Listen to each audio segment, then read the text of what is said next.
Good morning all of you. Shri Nandishwar विद्यालय द्वारा संचालित ऑनलाइन क्लासेस में आपका हार्दिक स्वागत है। पिछले वीडियो में हमने class 10th mathematics chapter 5 complete किया था। आज हम स्टार्ट करते हैं चैप्टर 6। तो 6 चैप्टर में हमें ट्रायंगल के बारे में पढ़ना है। तो ट्रायंगल होता क्या है? एक ट्रायंगल है, एक ट्रायंगल के अंतर्गत आपके 3 साइडें होती हैं, 3 एंगल होते हैं और उसकी जो प्रॉपर्टी है वो सारी आपको याद रखना है कि उनका जो सम होता है वो आपका 180 डिग्री होता है। यहाँ पे हमें कॉन्ग्रुएंस के बारे में पढ़ना है। कॉन्ग्रुएंस मीन्स होता है दो समान आकृतियाँ, मतलब एक दूसरे के ऊपर अगर हम रखें तो वो एक दूसरे को पूरा कवर्ड कर लें, वो आपकी कॉन्ग्रुएंस होता है। ठीक है, अब यहाँ पे हम एक्सरसाइज 6.1, इसमें कुछ आपको दिया नहीं है, वैसे आपको फिल इन द ब्लैंक्स वगैरह है।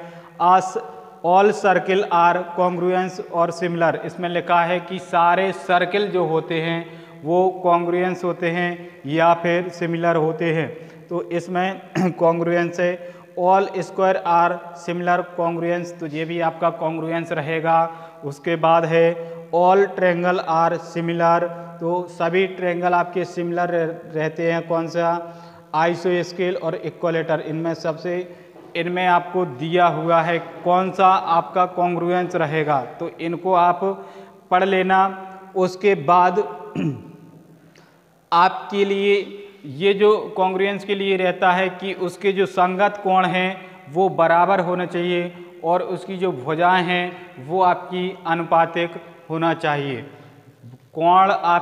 संगत कोण आपके बराबर होना चाहिए और उसकी जो भुजाएं हैं वो अनुपातिक होना चाहिए। अब इस चैप्टर का 6 चैप्टर का सबसे मेन बेस जो है वो आपकी 2 थ्योरम है। एक आपका आधारभूत अनुपातिक प्रमेय, इसको हम बोलते हैं थेल्स प्रमेय। ये आपकी वेरी इम्पोर्टेंट थ्योरम है। ठीक है, तो इसमें आपको इसका स्टेटमेंट भी याद रखना पड़ेगा। स्टेटमेंट याद रखने के साथ साथ आपको प्रूफ दैट करना भी आना चाहिए। ठीक है, तो ये आपका एग्जाम में आता है, right the statement and proof that the Thales theorem. तो थेल्स थ्योरम को आपका स्टेटमेंट भी लिखना पड़ेगा और इसको आपको प्रूफ दैट भी करना पड़ेगा। तो ये स्टेटमेंट आपके सामने लिखा हुआ है। If a line draw parallel to line to one side of a triangle to intersect the other 2 side in distinct point, the other 2 sides are divided in the same ratio। मतलब ये है कि एक ट्रायंगल के अंदर यदि हम एक पैरेलल साइड खींचते हैं तो वो सामने वाली साइड के 2 इक्वल पार्ट करते हैं। मतलब BC, यहाँ पे BC के पैरेलल हमने DE खींचा है, तो इसके आपके 2 इक्वल पार्ट जो होंगे AD बराबर BD और AE बराबर EC, ये आपको प्रूफ दैट करना है। तो एक त्रिभुज में तीसरी भुजा के समांतर खींची गई रेखा उन 2 भुजाओं को जिन बिंदुओं पर प्रतिच्छेद करती है वे बिंदु उन भुजाओं को समान अनुपात में विभाजित करते हैं। ये हिंदी में इसका स्टेटमेंट होता है, इंग्लिश में आपके सामने लिखा हुआ है।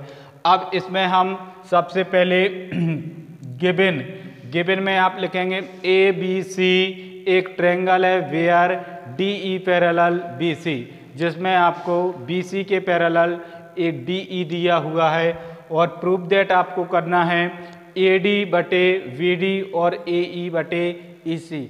इस थ्योरम को आप अच्छी तरीके से समझेंगे, ठीक, क्योंकि अगले वाली एक्सरसाइज में जो सवाल आपको मिलेंगे वो इसी थ्योरम पे बेसिस सवाल आपको मिलेंगे।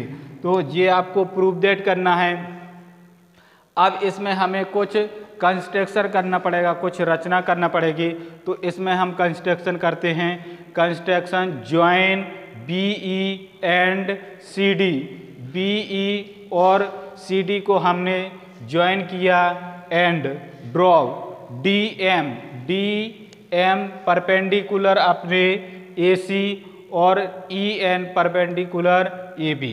इस प्रकार से हमने दो आपके जो कंस्ट्रक्शन थे वो कंस्ट्रक्शन कर लिया। अब इसको हम सॉल्व करते हैं। तो सॉल्व जब हम करेंगे तो इसमें ए डी ई ये वाला ट्रायंगल लेंगे ए डी ई। अब राइट एंगल का फॉर्मूला हमने पढ़ा है कि एरिया ऑफ राइट एंगल बराबर होता है आपका 1/2 base into height, 1/2 base into height. तो बेस इसमें आपका ए डी रहेगा, जिस पे आपका परपेंडिकुलर डाला जाता है वो बेस होता है। तो ए डी और इसमें आपका जो हाइट रहेगी वो ई एन रहेगा। तो यहाँ पे हमने ई एन लिख दिया। इस प्रकार से आपका इक्वेशन फर्स्ट होता है। इसी प्रकार हम अब इसी तरफ का एक और ट्रायंगल लेंगे बी डी ई ये वाला लिया। अब इसमें हम देखेंगे कि आपका जो हाइट है, हाइट तो आपकी सेम जे की यही रहेगी डी ई, और आपका बेस जो है वो आपका चेंज हो जाएगा। इसमें बेस आपका क्या हो जाएगा, बेस अब रहेगा बी डी और हाइट आपकी वही की वही रहेगी। ये आपका इक्वेशन सेकंड हो जाएगा। इस प्रकार से इक्वेशन फर्स्ट और इक्वेशन सेकंड हो गया। अब यहाँ पे लिखेंगे equation first divide by equation second. Equation first को हम इक्वेशन सेकंड से डिवाइड करेंगे। जब इसको हम इससे डिवाइड करेंगे तो यहाँ पे देखेंगे कि ये आपका सेम मिल रहा है, ई एन सेम मिल रहा है। तो इधर आपका क्या बचेगा, ए डी बटे बी डी या डी बी, ए डी बटे डी बी। तो ये आपका इक्वेशन फर्स्ट हो जाएगा, सॉरी थर्ड हो जाएगा। ये इक्वेशन थर्ड हो गया। इसी प्रकार से अब हमें इस तरफ वाला लेना है। जब हम इस तरफ वाला लेंगे तो ए ई डी वही की वही है, ए डी ई बराबर 1/2 बेस इंटू हाइट। जो फॉर्मूला आपने जो काम फर्स्ट वाले में किया है सेम वही की वही काम आप दूसरे वाले में करेंगे। तो 1/2 बेस इंटू हाइट। अब बेस आपका रहेगा ए ई और हाइट आपकी हो जाएगी डी एम। इस प्रकार से आपका ये इक्वेशन होगा फोर्थ नंबर का। और अब नीचे वाला लेना है तो सी ई डी में जब हम लेंगे तो 1/2 बेस इंटू हाइट। तो यहाँ पे आपका बेस ई सी रहेगा और हाइट सेम वही की वही रहेगी। तो ये आपका इक्वेशन हो गया फिफ्थ नंबर का। अब equation fourth divide by equation fifth. तो फोर्थ को हम फिफ्थ से डिवाइड जब करेंगे तो आपका ये सेम क्या मिल रहा है, डी एम सेम मिल रहा है, 1/2 सेम मिल रहा है। तो इसको इससे कट कर देंगे। इधर आपका क्या बचेगा, ए ई बटे ई सी। तो एक आपका ये आपका ठीक है, ये हो गया। उसके बाद अब 9th क्लास में हमने पढ़ा था कि दो ट्रायंगल जब एक ही बेस पर, दो ट्रायंगल एक ही बेस पर और दो पैरेलल लाइनों के बीच में स्थित होते हैं तो वो एरिया में हमेशा इक्वल होते हैं। इसलिए ये वाला ट्रायंगल और ये वाला ट्रायंगल आपके दोनों कैसे होंगे, यानी ये वाला और ये वाला दोनों आपके सेम होंगे। तो इसकी जगह पे इसको इसमें कन्वर्ट कर सकते हैं और इसको इसमें कन्वर्ट कर सकते हैं। तो इसको हम इसमें किसी में भी कन्वर्ट कर देंगे। तो ये आपको इक्वेशन थर्ड और सिक्स सेम एक जैसे मिलेंगे। तो इसका और इसका जब लेफ्ट हैंड साइड आपकी एक जैसी हो गई तो इसका कंपैरिजन करेंगे तो आपका इससे जे कट हो जाएगा। इधर आपका ए डी बटे बी डी बचेगा और इधर ए ई बटे ई सी। इस प्रकार से आपका जो प्रूफ डेट था वो आपका सिद्ध हो जाता है, ए डी बटे वी डी बराबर ए ई बटे बी सी। तो ये आपकी सबसे इम्पोर्टेंट थ्योरम थी इस एक्सरसाइज की। ठीक है, अब इसी एक्सरसाइज की एक और थ्योरम है जो आपका 6.2 यानी इसी का अपोजिट है, इसी का अपोजिट है। अब इसमें लिखा हुआ है कि इसमें अब आपको पहले से दे दिया कि एक ट्रायंगल है, ट्रायंगल के ट्रायंगल में थर्ड साइड के पैरेलल एक लाइन खींची हुई है, तो वो पूछ रहा है कि ये जो लाइन है वो आपको दो इक्वल पार्टों में डिवाइड करती है, तो वो तीसरी भुजा के समांतर होती है या नहीं होती है। यहाँ पे अभी उसने पैरेलल पहले से दे दिया था, अब पैरेलल हमें बताना है, तो पैरेलल बताएंगे कैसे, ये आपको सब दिया हुआ है क्वेश्चन में, सारा स्टेटमेंट भी आपको याद रखना है, इसका फिगर भी याद रखना है, ये आपको दिया हुआ है, ठीक है। अब प्रूफ दैट आपको ये प्रूफ दैट करना है। और यहाँ पे हम अब कंस्ट्रक्शन में आपको हमने मान लिया कि ये थोड़ी सी छोटी बड़ी थी, तो इसको हमने ऊपर अभी खिसका लिया है, ऊपर खिसका लिया है। तो ये कंस्ट्रक्शन में हमने ऐसा कर लिया DE पैरेलल BC। अब जो हमें दिया हुआ था उसी को लेके हम चलेंगे। तो AD बटे BD बराबर AE बटे EC, इसकी दोनों तरफ बोथ साइड ऐड 1, दोनों तरफ हम 1 1 इसमें ऐड कर देंगे। 1 ऐड कर दिया, LCM लेंगे, क्रॉस मल्टीप्लाई कर दिया, ऐसे ही इसका LCM लेके क्रॉस मल्टीप्लाई कर दिया। तो AD प्लस BD बटे में BD, AE प्लस EC बटे में EC, जब इसको जोड़ेंगे तो आधा पार्ट आपका ये है, आधा पार्ट ये है, तो पूरा मिलके AB बनेगा। इसी प्रकार से ये आपका AC बनेगा। तो AB बटे BD बराबर AE बटे EC, ये इक्वेशन फर्स्ट हो जाता है। व्हेन, अब वो कह रहा है ये इसके पैरेलल नहीं थी, ये थोड़ी छोटी बड़ी थी, तो इसको खिसका के हमने थोड़ा ऊपर कर लिया है। ऊपर करेंगे तो फिर वो मिड पॉइंट से हम पढ़ते हैं कि AD बटे क्या होगा BD और AE बटे EC, E डैश C होगा। तो यहाँ पे ये लिख दिया। अब जो काम आपने फर्स्ट वाले में किया था सेम वही की वही काम हमें दूसरे वाले में करना है। तो बोथ साइड हम 1 ऐड कर देंगे। जब 1 ऐड करेंगे क्रॉस मल्टीप्लाई करके आपका ये आएगा, इसको ऐड करेंगे, दोनों पार्टों को ऐड करेंगे तो पूरा मिलके आपका क्या बनेगा AB, आधा पार्ट ये, आधा पार्ट ये, पूरा पार्ट मिलके बन जाएगा आपका AC।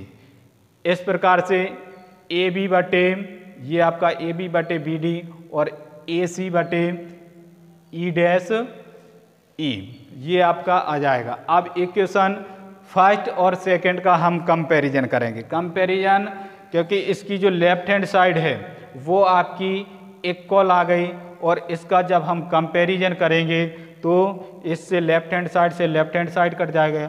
आपका क्या बचेगा, आपका बचेगा AC बटे EC AC बटे EC, और बराबर इधर क्या बचेगा आपका, इधर बचेगा, ये बचेगा AC, ठीक है, AC बटे EC, और इधर बचेगा आपका AC बटे EC। अब AC फिर आपका एक जैसा मिल रहा है, तो इसको हम फिर से कट कर देंगे। तो EC बराबर क्या बचेगा आपका, EC बराबर E डैश E, ये बचेगा।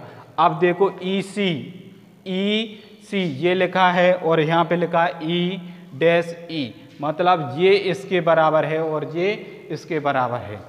इसका मतलब है कि या तो ये वाला जो E पॉइंट है वो E डैश E के ऊपर होगा, या फिर E डैश E इसके ऊपर होगा, या ये इसके ऊपर होगा, या फिर ये इसके ऊपर होगा। जब ये दोनों बराबर हैं, क्योंकि दोनों की जो मापें हैं वो डिस्टेंस जो है वो दोनों की सेम है, तो या तो ये इसके ऊपर आएगा या फिर ये इसके ऊपर आएगा। जब ये दोनों एक दूसरे के ऊपर आ जाएंगे, इसका मतलब है कि आपका DE पैरेलल होगा BC। तो यहाँ पे हम लिख देंगे DE पैरेलल BC। तो यही हमें प्रूफ दैट करना था। तो ये आपका थ्योरम 6.1 आधारभूत अनुपातिक प्रमेय इसको बोलते हैं, इंग्लिश में बोलते हैं इसको थेल्स प्रमेय। तो ये आपका कंप्लीट होता है। इसका आपको स्टेटमेंट भी याद करना होगा, क्योंकि स्टेटमेंट लिखने को आता है, प्रूफ दैट करने को आता है, और ये इसका अपोजिट होता है, इसको भी याद आपको करना है। इस प्रकार से इस एक्सरसाइज के मतलब इस चैप्टर के, ये आपकी एक्सरसाइज में नहीं है, चैप्टर में है, ये सबसे मोस्ट है, इनको पढ़ना, ये आपका पूरे पार्ट का बेस है, इसलिए इसको हमने पहले बताया है। इसका आप अच्छे से अध्ययन करें और अपने नोट्स में इसको लिखें, बार बार इसका अध्ययन करें। इस प्रकार थैंक्स फॉर वॉचिंग।